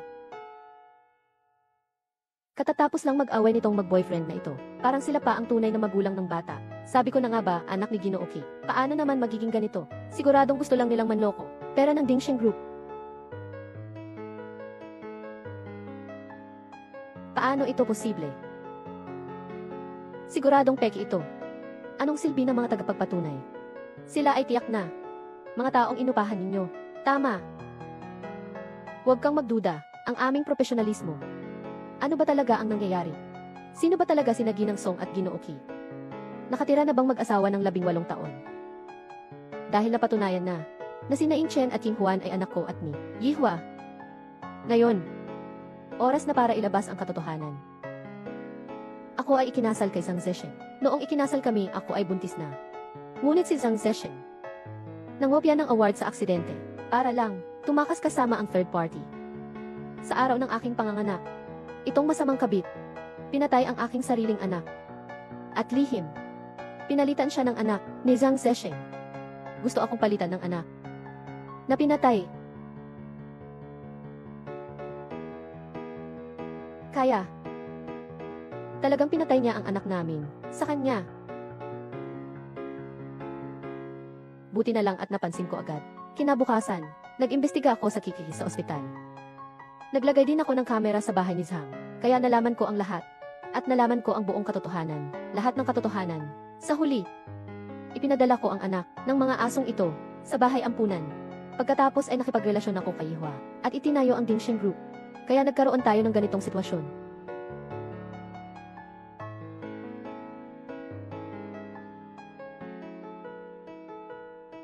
Ano ang Dingxing Group? Nanilikha ng Gisan Song na tiniis ang sakit ng pagtataksil ng asawa upang muling buuin ang kanyang imperyong pangkalakalan. Isang makapangyarihang babae. Ang galing talaga. Sa simula ng pagtatag ng Dingxing Group, asawa kong si Song Jinyu, marami siyang ibinigay na suhestyon tungkol sa sexualidad. Ang Shing Group lang ang may mga tagumpay ngayon. Kahit sabihin pang ang Shing Group ay itinatag niya. Hindi naman masyadong sobra.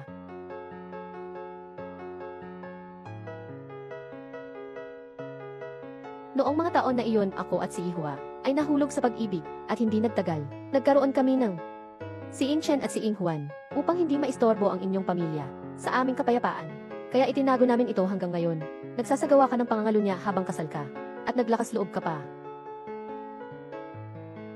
Tama. Usapan. Para sa ikasasaya mo at ni Xiaofang na kapatid. Hindi ba't ako ay kasama mo? Pumirma ka na ba ng kasunduan sa diborsyo? Impossible. Ilang beses na akong nanood ng mga taon na ito. Si Ying Chen at si Ying Huan, inihanda ko para sa kanila ang daming regalo. Lahat ito ay sinadya kong ipakita sa iyo.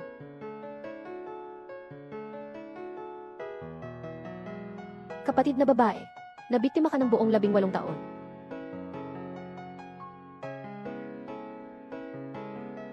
Hindi maaaring mangyari. Alam ko pa ang kanilang paboritong pagkain. Lahat ng iyon ay peke, at pati na rin ang kanilang kagalingan sa mga asignatura. May mga report card pa nga, yung mga yun, peke ko lang. Impossible. At saka yung pinakagusto nila, regalo sa kaarawan. Yung mga yun, ako. Yung mga yun, inihanda ko na beforehand. Impossible.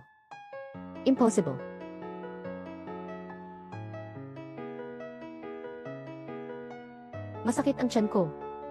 Sobrang sakit ng tiyan ko. Tia Song. Ano ang dapat nating gawin ngayon? Ang mga magulang mo, lolo at lola, nandito naman lahat, di ba? Tama nga, nakalimutan kong sabihin sa'yo. Ang sakit nyo ay likas. Kung may dapat sisihin, ito ang dapat sisihin. Masama ang gen ng babae. Naghihirap ako, huwag kang maghanap ng dahilan dito. Ikaw, masamang babae. Alam mo namang may sakit sila, hindi mo pa sila ginagamot. Noong panahong iyon, kailangan kong alagaan si Ying Chen at si Ying Huan. Wala akong pera para alagaan sila. Kung meron kayong sisihin, sisiihin nyo na lang ang sarili nyo dahil hindi kayo inalagaan ng mga magulang nyo. Lahat ng ito ay dahil sa inyo. Nawasak nyo ang buhay ko at ng kapatid ko noon. Dahil sa inyo.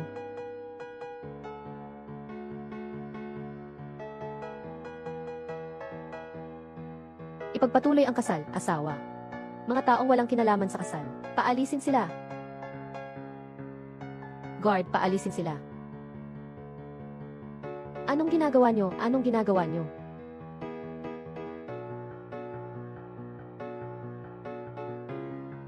Aking tiyan. Zisheng, dalhin mo ako sa ospital. Sobrang sakit ng tiyan ko. Tumahimik ka. Anong sinabi mo? Kung hindi dahil sa ikaw, babaeng walang hiya, bakit mawawala ang anak ko at mawawalan pa ako ng trabaho? Ikaw na masamang tao, mamatay ka. Nawala mo ang apo ko. Saya. Ganyan ka lang. Sa akin at kay Xiaohu. Anong bagay? Sumpain. Kalmado lang kayo. Ano mang sabihin, nasa tiyan ko, ay anak mo pa rin. Zesheng, ikaw na walang kakayahang mang anak, bastos na babae. Huwag mong hawakan ako gamit ang marumi mong kamay. Ay naku, anak. Bakit mo pa pinapansin ang babaeng yan? Mag-isip ka na ng paraan. Tama nga. Nandyan pa ba si Ing Chen at Ing Huan? Hindi natin pwedeng hayaan na makaalis siya. Hindi tayo pwedeng umupo lang at manood. Ay. Meron na. Since, hindi natin makuha ang kanyang kustodya. Dahil dito, si Ing Chen at Ing Huan, diretsong kunin na lang natin. Nga. CJ, hintayin natin matapos ang kasal. Pagkatapos ay aalis na ang mga gwardiya. Diretso tayong kukuha ng tao. Tama, Tara. Anak. Sino ang anak mo? Umalis ka.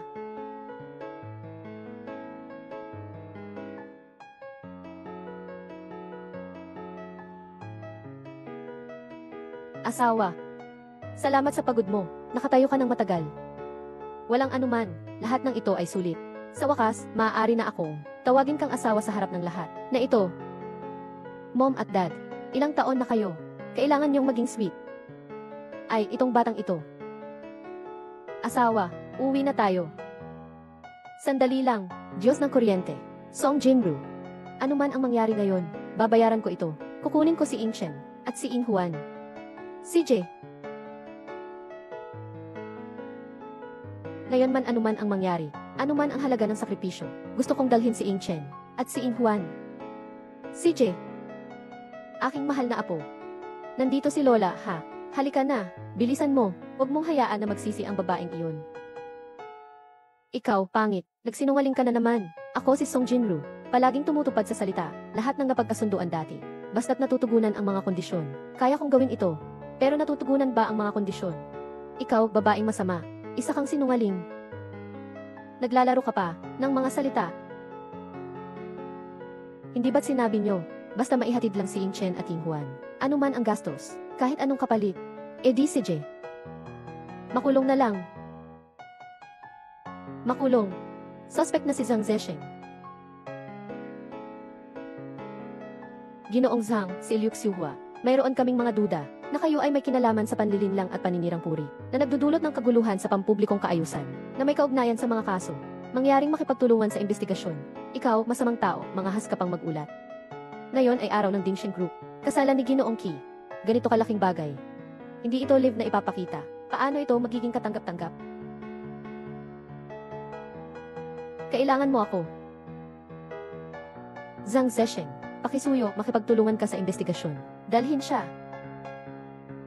Hintayin mo ako. Asawa, umuwi na tayo. CJ. Dalawa. Tama nga. May problema talaga ang pamilyang ito. Peke ang pagkamatay at may ibang babae. Maghintay ka na lang sa kulungan. Ian, Song at Yi Kei. Itinago ang katotohanan sa loob ng maraming taon. Asawa. Sandali. Zesheng. Jinru, bigyan mo ako ng isa pang pagkakataon. Bigyan mo ako ng isa pang pagkakataon. Sisiguraduhin kong hindi ako makakaabala sa inyong buhay. Matanda na ang mga magulang. Hindi sila pwedeng makulong. Kung kinakailangan si Ing Chen at si Ing Huan, ayaw ko na. Jinru, sige, ginawa ko rin ito para sa iyo. 6 na buwan na akong biyanan. Dahil sa ating nakaraan. Pakiusap, patawarin mo kami. Tama nga. Tungkol sa mga nangyari noon. Una, humihingi kami ng tawad. Yayakapin kita bilang paggalang. Pakiusap na, patawarin niyo kami. Si Ing Chen at si Ing Huan. Ayaw na namin sila. Mama, ayaw mo ba? Patawarin ko kayo. Pwede naman. Pero sa susunod na buhay. Asawa, umuwi na tayo. Jinru, huwag kang umalis. Bigyan mo ako ng isang pagkakataon. Ayokong makulong. Tumayo ka. Hilahin mo sila. Pakiusap, makipagtulungan kayo sa investigasyon. Tayo.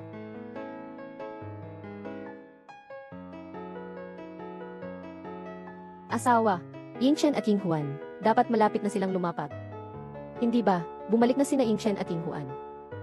Tay at nanay, nandito na kami. Tay at nanay, nandito na kami.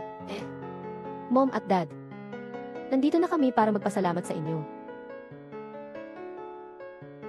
Sarap talaga. Kain na tayo. Ing Chen at Ing Huan, sa wakas, nakapagtapos na kayo at nandito na. Tatay mo, araw-araw, pinapagalitan kayo. Siyempre naman, Itong dalawang anak ko, napaka-eksperto. Kung hindi ko sila papagalitan, sino pa ang magagalit? Ying Chen. Ngayong hapon, ang Dingsheng Group ay magkakaroon ng pagpupulong. Nagsimula na ang press conference. Handa ka na ba? Huwag kang mag-alala, ma. Nag-aral ako sa ibang bansa ng International Trade at Management na double degree. Siguradong makakatulong ito sa Dingsheng Group natin. Mas mataas pa ang mararating. Kaya mo yan, kuya. Ying Huan. Talagang pupunta ka sa laboratory para sa lihim na pananaliksik. Nanay, hindi ka na ba makikita? Nanay, natutunan ko ito para mapagsilbihan ang ating bansa. Mag-alala kayo, tapos na. Araw-araw kitang tatawagan para malaman ang kalagayan ninyo. Ayos lang, kain na kayo agad. Pupunta tayo sa pahayag ng balita. Kain, tara, kumain na.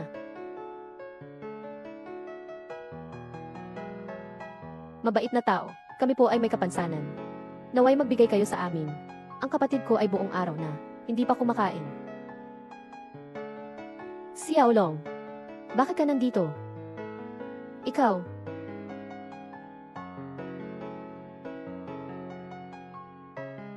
Ikaw. Lahat ito dahil sa'yo. Naging ganito ako. Ngayon.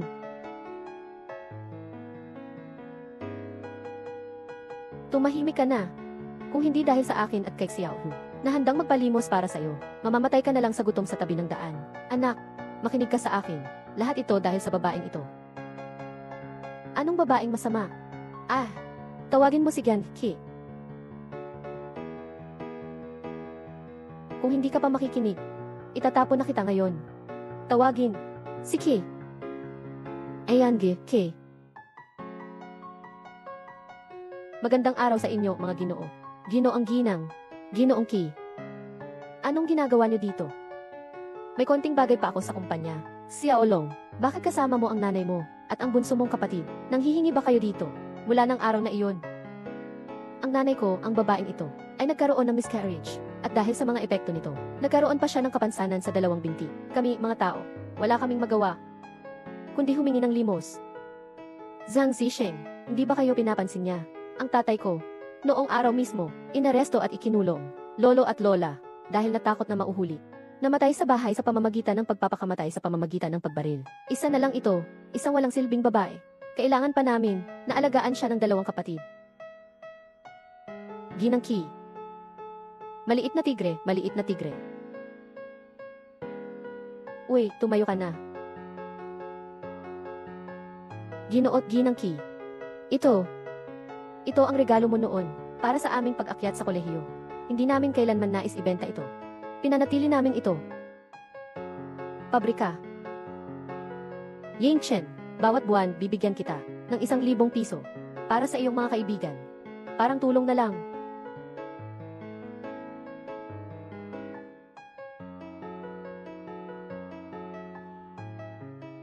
Xiaohu. Ayan, Ki. Talagang salamat po sa inyo. Kami ng kapatid, kung hindi dahil sa inyo, matagal na kaming patay sa labas. Hindi ko akalain na ngayon ay handa pa kayong magbigay sa amin.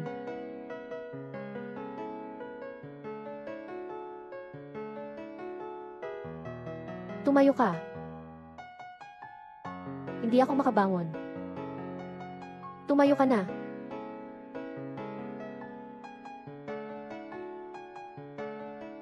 Ayan, Ki. Talagang salamat po. Itong 1,000 piso, tiyak na, pag-ipunan namin. Bakit ka nakatingin? Salamat, Ginoot Ginang Ki. Puso. Salamat, Ginoot Ginang Ki. Ginoot Ginang Ki, iniligtas niya ang aming buhay. Hindi ka pa ba magpapakumbaba? Magpakumbaba ka.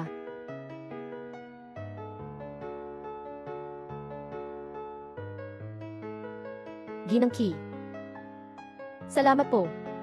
Kung hindi dahil sa inyo, tiyak na, mamamatay kami sa gutom sa labas. Ginang Ki. Salamat po. Talagang salamat po. Matapos ang 4 na taon ng pag-aantay, ang Dingsheng Group ay patuloy na nagiging isa sa mga pinakamataas na grupo sa Huago. Ngayon, ako ay formal na nag-aanunsyo na ang anak ni Kiyihua, na si Ki Yingchen, ay formal nang kukuha ng lahat ng negosyo ng kumpanya. Maraming salamat, mga kaibigan sa media. Mangyaring huwag mag-alala, tiyak na pamumunuan ko ang Dingsheng Group patungo sa tamang direksyon. Ang anak ko ay presidente ng Dingsheng Group. Ang anak ko may isang pangalan na Ing Chen. At isa pa ay isang mananaliksik. Ang pangalan ay Ying Huan. Asawa. Sa wakas nakita na kita.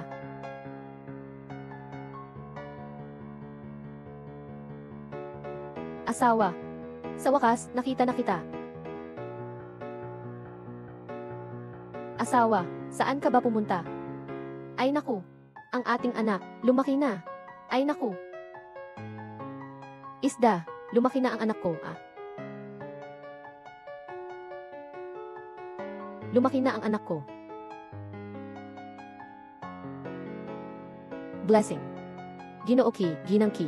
Ano po ang inyong saloobin tungkol sa pag-unlad ng grupo sa hinaharap? Ngayon kami sa kasalukuyan ay ang grupo ng Dingsheng. May mga pag-unlad na hindi maayos. Nais din makipagtulungan sa Wenwu Media para sa mas malalim na kooperasyon. Mama dito. Mga kaibigan ng mga mamamahayag, salamat sa inyong pagsisikap. Mama, doon tayo mamaya. Paborito kong kumain. Sa restaurant na iyon. Ay naku, ano sa tingin mo sa damit na ito? Bibilhan kita, sobrang pagod ka na, di ba? Pag-uwi mo, masajihin kita. Lahat ng ito ay sulit. Naniniwala akong ito ang lasa ng kaligayahan.